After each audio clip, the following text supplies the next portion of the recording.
What's going on, YouTube? Welcome back to the channel, Saying Hypertrophy. And before we get started, don't forget to rep out all over that subscription button, turn on those notifications so you'll get notified whenever we drop a video.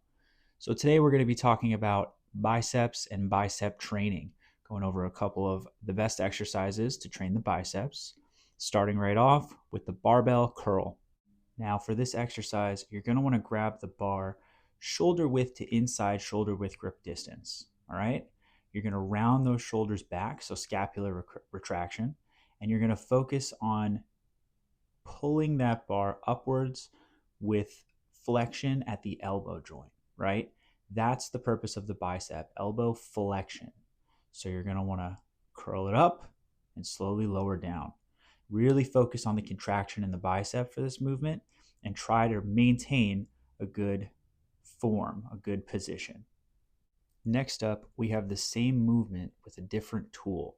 So this is the easy bar bicep curl. Now the easy bar is pretty cool because you have different grip options. It's a little bit easier on the wrist joint. You can sort of switch it up depending on your training, depending on the week, but same basic principles apply. Scapular retraction, bring those shoulders back, and then you're going to want to focus on flexing, right, at the elbow, bringing those forearms closer up to your chest. So personally, I like the close grip for these, and really focus on that squeeze, that contraction at the biceps. And I like to rep these out for anywhere between 6 to 10 reps on these. Keep it at 3 to 4 sets and program them into your training split 1 to 2 times a week with the frequency. You could even do 3 if you want, but there's your easy bar bicep curl. Now our next exercise is the dumbbell curl. Are you seeing a pattern with these? These are all curling movements, just a different modality to do it with. With the dumbbell curl, you can put a little more emphasis on each individual arm, right? So you can do them unilaterally, so one side at a time. You can do them both arms at the same time, or you can alternate left, right, but the same basic principle applies. You're going to want to round the shoulder blades back, scapular retraction, and bring that weight up, right? Now with these, you have more freedom at the hands. So you can start with a supinated grip or a pronated grip. So here I'm demonstrating pronated grip at the bottom to supinated grip at the top. Starting off like that can give you a little more oomph, right, when you're curling. But if you want to keep maximal tension on the bicep, starting with a supinated grip, like I'm demonstrating here, is going to be your best option. Supinated position puts the bicep in the most activated position, let's say. So for this exercise, we're sticking with the dumbbells, but what we're doing is a hammer curl. Now the hammer curl is going to focus on the brachialis and the brachioradialis. These are muscles that are going to help to give your arm a wider appearance, right? It's going to focus on a little bit more of the musculature of the forearm, right? As well as that wider appearance for the bicep. So what you want to do here is keep the arm in like a neutral position, like I'm demonstrating here. You're not going to switch between pronated and supinated grip. You're going to keep that arm basically in line with your body, okay, with your palm facing into you, gripping the dumbbell, and you're going to pull it up, right? Keep the elbow tucked in at your side and just bring that up and then back down. And there's your hammer curl. Now this, what I'm demonstrating here, is another variation of the hammer curl. If you have a triceps bar, like I'm demonstrating with here, you can do the same thing basically, but with both arms at the same time. So bilateral hammer curl, it's pretty much the same concept, right? With this, your hands are stuck in a fixed position, so you don't have to worry about breaking form in that sense, but you can't get as low. You see, I'm sort of limited with my range of motion here because when the bar hits my thigh, I can't go any further than that. But overall, it doesn't make too much of a difference. With this, you can load it up heavier. Now we have the incline dumbbell curl. And with the incline dumbbell curl, it puts your arm in a stretched position at the bottom. So the bicep, if you notice, at the bottom is a little bit stretched. It's further behind me. And we're doing the same basic motion here with a curl. You can do pronated to supinated like I'm doing here, or you can start with the dumbbell in a supinated position and keep it there the whole time. Whatever feels better for you at first, right? Feel it out, see which one you prefer, and experiment with it a bit. But the basic concepts are the same. Scapular retraction, shoulders back, really feel a good stretch at the bottom here with these, and then curl them up, right? And that's our incline curl.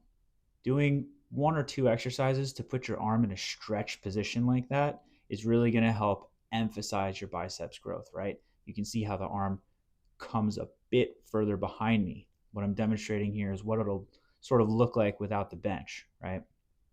Now we have the easy bar preacher curl. Now this leg attachment that I have here on the bench is going to limit my range of motion, but overall the concept is the same. So you keep your arms, in a fixed position on the preacher curl attachment, and then you're going to, same thing, scapular retraction, lower down as far as you can for a full range of motion, and then curl upwards, just like that, right? So you can do this with an easy bar, with a barbell, with dumbbells, whatever's more comfortable for you, but the basic concept is the same. You're putting your arms in front of you for this one. So that's a different stimulus on the bicep than something like the incline curl, right? So these are all great things to have. Now here, I'm pointing out the brachialis, the brachioradialis. These are some of the muscles that I talked about earlier with the hammer curls that are going to give your arm a wider appearance. One of the best exercises for these muscles is the reverse curl. Now you see I'm taking an overhand grip on the bar here. I want just a little bit inside shoulder with grip, and then we're curling up. Same basic concepts apply. Scapular retraction, keep the elbows tucked at your side, and hinge at that elbow joint. Focus on bringing the forearms up closer to your chest. So with this reverse curl, it's a little bit more challenging, right?